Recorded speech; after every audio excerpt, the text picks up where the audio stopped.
Sasha Modolo della Lampre Merida vince la tappa da Montecchio Maggiore a Jesolo del Giro d'Italia, ma la tappa sarà ricordata soprattutto per il trambusto che ha portato in classifica generale. Infatti doveva essere una tappa particolarmente priva di insidie, dedicata esclusivamente ai velocisti, invece al traguardo ci si ritrova con una classifica completamente cambiata. Fabio Aro è la nuova maglia rosa, primo sardo ad indossarla nella storia del Giro d'Italia. Contador ora insegue a 19 secondi, Landa terzo ad 1,14.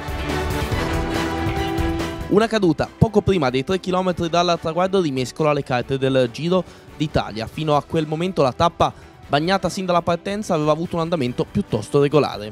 Nella caduta si toccano le ruote di Esedal e Dalafaci e si innesca una maxi carambola nel quale vengono coinvolti anche Alberto Contador e Richie Porte, che alla fine sarà colui che pagherà il distacco maggiore.